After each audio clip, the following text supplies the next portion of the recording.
அனைவருக்கும் ஆர்சிசியின் அன்பான வணக்கங்கள். இன்றைக்கி நம்ம 6லேருந்து 10ஆம் வகுப்பு வரையில் சமூக அறிவியல் பாடத்திலிருந்து மிக முக்கிய 30 வினாக்கள் என்று நாம் பார்க்க போகிறோம். இது வரப்போகின்ற போலீஸ் எக்ஸாமுக்கு மிகவும் பயனுள்ளதாக இருக்கும். கடைசி வரைக்கும் பாருங்கள். வாங்க வினாக்கள் பார்க்கலாம். முதல் வினா, சென்னை மகாஜன சபையின் முதல் தலைவர் யார்? சரியான பதில் பி. ரங்கையா நாயுடு. சென்னை மகாஜன சபையின் முதல் தலைவர் யாருன்னா பி. ரங்கையா நாயுடு. இரண்டாவது வினா, இந்திய தேசிய காங்கிரஸின் 3வது மாநாடு அல்லது அமர்வு எங்கே நடைபெற்றதுன்னா சரியான பதில் சென்னை 1000 விளக்கில் நடைபெற்றது. மூன்றாவது வினா, அதிநவீன வசதிகளுடன் கூடிய ரயில் அடிமைகளாக இருப்பதை விட சுதந்திரத்துடன் கூடிய மாட்டு வண்டியே சிறந்தது என்று கூறியவர் யார்? சரியான பதில் ஆப்ஷன் ஏ. அன்னிபெசன்ட். அதிநவீன வசதிகளுடன் கூடிய ரயில் அடிமைகளாக இருப்பதை விட சுதந்திரத்துடன் கூடிய மாட்டு வண்டியே சிறந்தது என்று கூறியவர் அன்னிபெசன்ட் அம்மையார். நான்காவது வினா, தேசிய கல்விக் கொள்கை எந்த ஆண்டு அறிமுகப்படுத்தப்பட்டது? சரியான பதில் 1968ஆம் ஆண்டு அறிமுகப்படுத்தப்பட்டது. தேசிய கல்விக் கொள்கை 1968. அதே போல் புதிய கல்விக் கொள்கை எந்த ஆண்டுன்னு கேட்டாங்கன்னா 1986. அந்த புதிய கல்விக் கொள்கை எந்த ஆண்டு திருத்தப்பட்டதுன்னு கேட்டாங்கன்னா 1992. ஓகே. ஐந்தாவது வினா, முதலாவது 5ஆண்டு திட்டத்தின் இலக்கு என்ன? சரியான பதில் விவசாயம். ஆறாவது வினா, உலக எழுத்தறிவு தினம் என்று அனுசரிக்கப்படுகிறது? சரியான பதில் செப்டம்பர் 8. உலக எழுத்தறிவு தினம் செப்டம்பர் 8. ஓகே. ஏழாவது வினா, இம்பீரியல் வங்கி என்று அழைக்கப்பட்ட வங்கி எது? சரியான பதில் பாரத ஸ்டேட் வங்கி. ஓகே. எட்டாவது வினா, 2வது 5ஆண்டு திட்டத்தை உருவாக்கியவர் யார்? சரியான பதில் ஆப்ஷன் ஏ. மகளநோபிஸ். 2வது 5ஆண்டு திட்டத்தை உருவாக்கியவர் யாருன்னா மகளநோபிஸ். 9வது வினா, இந்தியாவில் பொருளாதார திட்டமிடுதலின் அடிப்படை நோக்கம் என்ன? சரியான பதில் பொருளாதார வளர்ச்சியை கொண்டு வருதல் தான். இந்தியாவில் பொருளாதார திட்டமிடுதலின் அடிப்படை நோக்கம் பொருளாதார வளர்ச்சியை கொண்டு வருதல். 10வது வினா, மறைநீர் என்ற பதம் டோனி ஆலன் என்பவரால் எந்த ஆண்டு அறிமுகப்படுத்தப்பட்டது? சரியான பதில் ஆப்ஷன் சி. 1990ஆம் ஆண்டு அறிமுகப்படுத்தப்பட்டது. மறைநீர் ஏற்றுமதியில் நம்ம இந்தியா 5வது இடத்தில் உள்ளது. ஓகே. 11வது வினா, கொங்கன் ரயில்வே எந்த ஆண்டு அமைக்கப்பட்டது? சரியான பதில் ஆப்ஷன் பி. 1998ஆம் ஆண்டு. ஓகே. 12வது வினா, இந்தியாவில் டேஸ் எத்தனை பெருநகரங்களில் மெட்ரோ ரயில் சேவை வழங்கப்படுகிறது? சரியான பதில் ஆப்ஷன் டி. 8 பெருநகரங்களில் மெட்ரோ ரயில் சேவை வழங்கப்படுகிறது. 13வது வினா, கிசான் கிரெடிட் கார்டு திட்டம் எந்த ஆண்டு அறிமுகப்படுத்தப்பட்டது? சரியான பதில் ஆகஸ்ட் 1998ஆம் ஆண்டு அறிமுகப்படுத்தப்பட்டது. கிசான் கிரெடிட் கார்டு திட்டம் ஆகஸ்ட் 1998ஆம் ஆண்டு அறிமுகப்படுத்தப்பட்டது. 14வது வினா, கீழ்கண்டவற்றுள் வருமான முறையில் நாட்டு வருமானத்தை கணக்கிடுவதில் அடங்காதது எது? சரியான பதில் ஆப்ஷன் டி. ஏற்றுமதி செய்யப்பட்ட பண்டங்கள் மற்றும் பணிகள். ஸோ இதுதான் வருமான முறையில் நாட்டு வருமானத்தை கணக்கிடுவது அடங்காதது. மற்ற எல்லாமே வரும். கூலி மற்றும் சம்பளம், சுயதொழில் புரிவு வருமானம், வட்டி. 15வது வினா, தாமிரப்படிவு அதிகமுள்ள இந்திய மாநிலம் எது? சரியான பதில் ராஜஸ்தான்.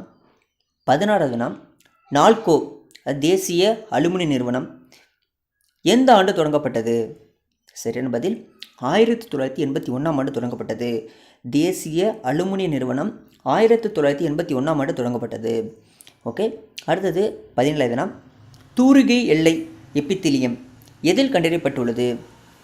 சரியான பதில் சி. அண்டகுழல். இதில் சயின்ஸ்லேயும் கொஞ்சம் கொஸ்டின் வந்திருக்கு. நான் ஃபஸ்ட்டு சோசியல் சயின்ஸ் சொல்லிட்டேன். சயின்ஸில் நீங்கள் பார்த்து வச்சுக்கோங்க. ஓகே. அடுத்தது 18வது வினா, மிருதுவான தசை எங்கு காணப்படுகிறது? சரியான பதில் இவை அனைத்திலுமே மிருதுவான தசை காணப்படுகிறது. என்னது? கர்ப்பப்பை, தமனி, சிரை. ஓகே. அடுத்தது 19வது வினா, பொறுத்துக. சரியான பதில் பார்த்துடலாம். Option A. ஃபஸ்ட்டு செல் பாதுகாப்பு, செல் சவ்வு. செல்லுக்கு பாதுகாப்பு வழங்குவது எதுனா செல் சவ்வு. அடுத்தது செல்லுக்குள் நீர் வழங்குவது எதுனா பெரிய குமிழ்கள். செல் பகுப்பில் உதவுவது எதுனா சென்ட்ரியோல்கள் தான். செல் பகுப்பில் உதவுவது எதுனா சென்ட்ரியோல்கள். அடுத்தது அடினோசின் ட்ரைபாஸ்பேட் எதுனா மைட்டோகாண்ட்ரியா. அடுத்து காய் கனியாவது எதுனா வண்ணக்கனிகள். ஓகே, அடுத்தது 20வது வினா. 1922 ஜனவரி 13 யார் வருகை புறக்கணிக்கப்பட்டதுன்னா உங்களுக்கு தெரிஞ்சதான், வேல்ஸ் இளவரசர். ஓகே, 21வது வினா. சித்தரஞ்சன் தாசன், மோதிலால் நேரு ஆகியோரால் டேஸ் கட்சி உருவாக்கப்பட்டது. சுயராஜ் கட்சி உருவாக்கப்பட்டது. சியாதாஸ் மற்றும் மோதிலால் நேரு ஆகியோரால் சுயராஜ் கட்சி உருவாக்கப்பட்டது. 22வது வினா. சென்னையில் டேஸ் தலைமையில் சைமன் குழு எதிர்ப்பு பிரச்சாரம் குழு ஒன்று உருவாக்கப்பட்டதுன்னா எஸ் சத்தியமூர்த்தி தலைமையில் தான். சென்னையில் எஸ் சத்தியமூர்த்தி தலைமையில் சைமன் குழு எதிர்ப்பு பிரச்சார குழு ஒன்று உருவாக்கப்பட்டது.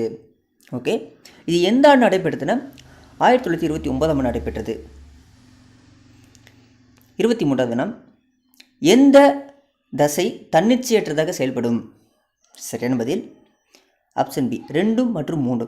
2ன்னா மென் தசைகள் மற்றும் இதய தசைகள்லாம் தன்னிச்சையற்றதாக செயல்படும். ஓகே, அடுத்தது 24வது வினா. 1990 உலக எழுத்தறிவு வருடமாக டேஸ் அறிவித்தது. சரியான பதில் ஐநா சபை அறிவித்தது. 25வது வினா. விதவை மறுமண சட்டம் எந்த ஆண்டு இயற்றப்பட்டது? சரியான பதில் 1856 ஆண்டு விதவை மறுமண சட்டம் இயற்றப்பட்டது. அதே போல் விதவை மறுமண சங்கம் எந்த ஆண்டு ஆரம்பிக்கப்பட்டதுன்னு எம்ஜி ராணிடேவால் 1861 ஆண்டு ஆரம்பிக்கப்பட்டது. 26வது வினா. டேசாம் ஆண்டின் தேசிய கல்விக் கொள்கை கரும்பலகை திட்டத்தின் மூலமாக பள்ளிகளுக்கு அடிப்படை வசதிகளை செய்து தர வழிவகை செய்ததுன்னா ஆப்ஷன் டி 1992 ஆண்டின் தேசிய கல்விக் கொள்கை கரும்பலகை திட்டம் மூலம் பள்ளிகளுக்கு அடிப்படை வசதிகளை செய்து தர வழிவகை செய்தது. 27வது வினா. டாக்டர் அன்னிபெசன்ட் அவர்களால் எந்த ஆண்டு தன்னாட்சி இயக்கம் ஹோம் ரூல் லீக் தொடங்கப்பட்டதுன்னா 1916 ஆண்டு. எங்கன்னா தென்னிந்தியாவில். அதே போல் வட இந்தியாவில் தன்னாட்சி இயக்கத்தை தொடங்கினது யாருன்னா திலகர். 28வது வினா. 1910 ஆண்டு டேஸ் சட்டத்தின்படி அன்னிபெசன்ட் பிணைத்தொகையாக பெருமளவு பணத்தை செலுத்தும்படியாக அறிவிக்கப்பட்டார்னா பத்திரிகை சட்டத்தின்படி தான். ஓகே, 1910 பத்திரிகை சட்டம். 29வது வினா. டேஸில் நடத்தப்பட்ட தேர்தல்களை காங்கிரஸ் புறக்கணித்ததுன்னா எந்த ஆண்டு நடத்தப்பட்ட தேர்தலை காங்கிரஸ் புறக்கணித்ததுன்னா 1920 நடத்தப்பட்ட தேர்தலை காங்கிரஸ் புறக்கணித்தது. ஸோ இந்த தேர்தலை புறக்கணித்ததுனால தான் நீதி கட்சி ஈஸியாக வந்து ஜெயிச்சிச்சு. ஓகே, அடுத்தது 30வது வினா. பொறுத்துக்க. ஸோ சரியான பதில் நம்ம பார்த்துடலாம்.